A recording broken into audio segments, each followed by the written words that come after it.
Bismillah, alhamdulillah, wassalatu wassalamu ala rasulillah wa ala alihi wa sahbihi mutaba'udah amma ba'd. Assalamu alaikum wa rahmatullahi wa barakatuh. Welcome to this session of Maxims of Fiqh.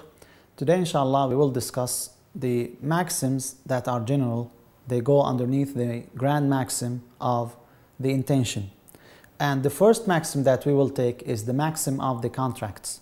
In Arabic, we say, Al-ibratu fil uqud bil ma'ani, la bil alfaz wal mabani. What matters in contracts is the intentions, not the words and what is written. The purpose of the contract is to specify the intention of the both parties, the seller and the buyer. That's why they have a contract written. But if there is something written and it's noticed that it goes against the intention of either one of the buyer or the seller, then what counts here? Is it the intention or what is written? In general, the intention is what counts. For instance, there is an example. If you transact with someone, you go to a seller and you purchase something from him, and now the money is due. You have to pay him the money, but you realize that you don't have enough money. So you gave him your watch and you told him, keep my watch here as amana until I bring the money. You pronounced the word amana. And the contract of amana is different. When it is a trust, that means the one who is entrusted is not liable for any damages. But here, this is actually not amana. When you gave him the watch, this is a mortgage. This is a hold until you bring the money. So that is different, although you uttered the word amana. The same thing when you tell someone, I am selling you this for free. I am selling you this for free. Free means there is no equivalent of money. There is no money involved. So it is no sale because it is a contract where you are gifting someone. So can you tell him, I am selling you this for free? Based on that, some scholars said, no, this is invalid contract. Well, what do? He gave already the merchandise, the commodity.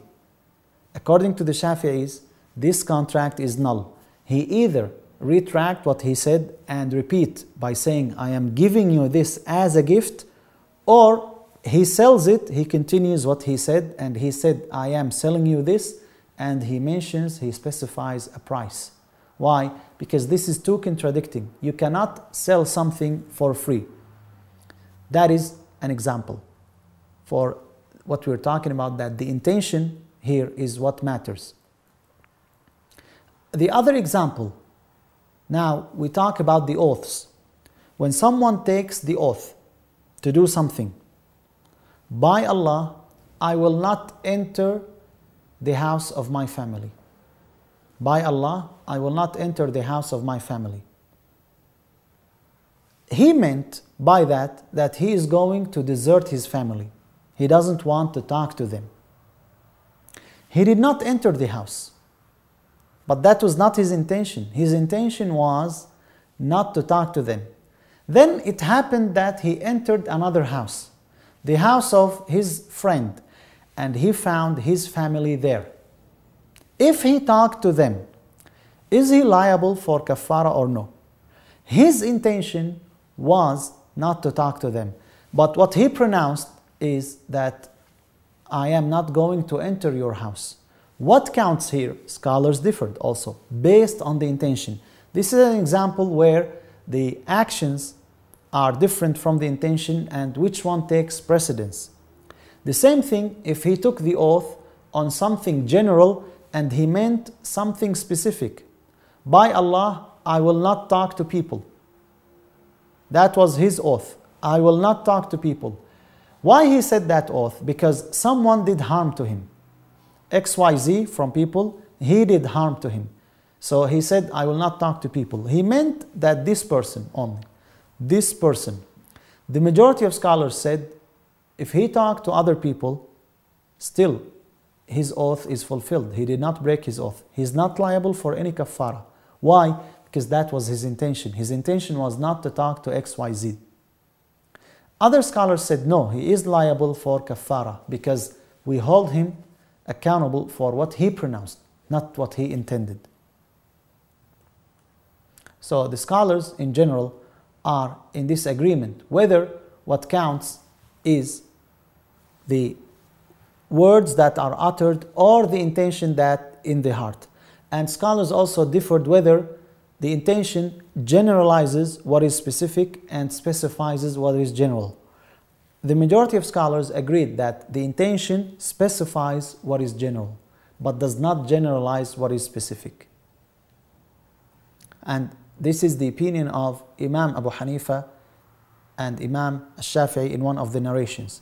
The majority of scholars said the general specifies the general is specified by the intention. Now, on the other hand, we have another maxim, and this maxim came in the form of question, and that's an indication that this maxim is an issue of disagreement. This maxim is, are oaths based on words or intention? Are oaths based on words or intention? Now, according to the Malikis, they are based on the intentions. But according to the majority of scholars, they are based on the words that are accompanying the intention. The other example or the other maxim, are oaths based on the custom? You took the oath not to do this thing, not to eat bread. What constitutes bread? Is it what people are eating here or any type of bread? Someone came from a foreign country with a different type of bread. Like the bread that is common is toast. But then he brought a round loaf and you ate from that. It is still called bread, but not in this location. What counts here? The intention, your intention, or the general term that you said that you will not eat bread at all. The same thing when you say, I will not eat meat.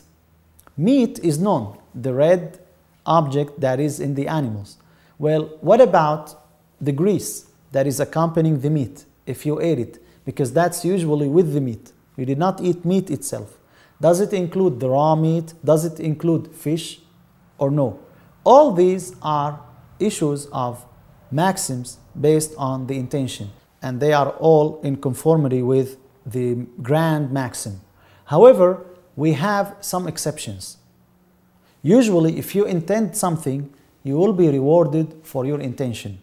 But on the other hand, we have an exception from that maxim. You have a father who is very rich and you want his money. You are waiting on him to die. You are poor, he is not giving you the money. You are waiting on him to die, he did not die, so you killed him. Why you killed him? Your intention is to get the money.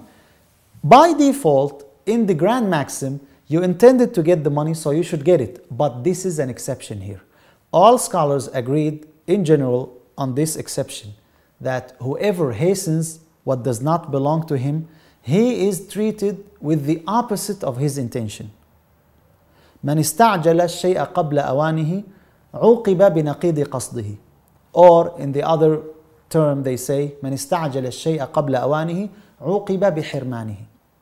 Whoever hastens the thing before its time, he is punished by not being given that thing.